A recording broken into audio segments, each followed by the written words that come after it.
Ndërsa ka mbetur vetëm edhe një ditë shpresë për një koalicion të mundshëm pas zgjedhor për formimin e qeverisë së re, gjua politike pozit-opozit ka shkuar në kulmin e degradimit.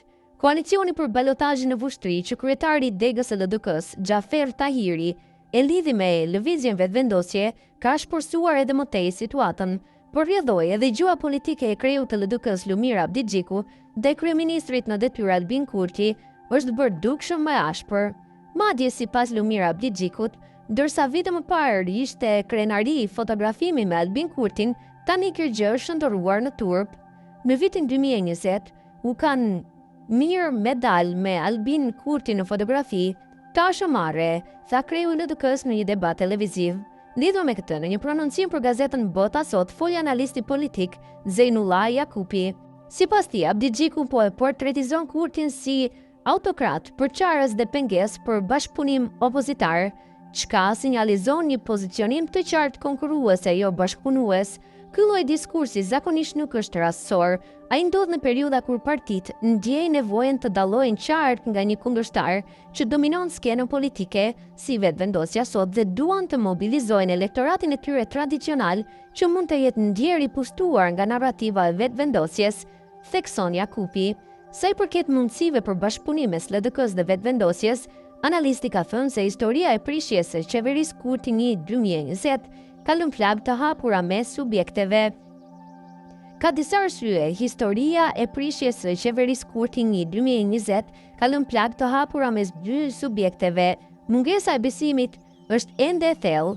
Kalkulimet elektorale, LDK e di se një afrim me vetëvendosjen e Kurtit e bën të padallueshëm në sytë e votuesve, ndaj kërkon të rikrijojë identitetin e vet politik.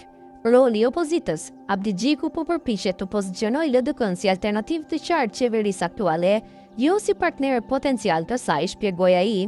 Sipas tij, për momentin retorika agresive është pjesë e një strategjie elektorale, jo domosdoshmërisht qenie e armiqësisë së pathyeshme. Vitet e fundit ka pasur edhe një fushat të ashpër mediale anti-Kurti. I pyetur nga Bota Sot nëse kjo fushat mund të ketë ndikuar edhe në disa qendrime opozitare, Jakupi thekson se po, ky është një faktor real. Në Kosovë, një pjesë e mirë e mediave dhe opinionistëve kanë pozicionime të qarta, disa pro, disa kundër vetëvendosjes. Ata që janë kritik ndaj Albin Kurtit shpesh i japin hapësirë më të madhe LDK-s dhe Abdi Xhikut, duke amplifikuar diskursin e tij opozitar.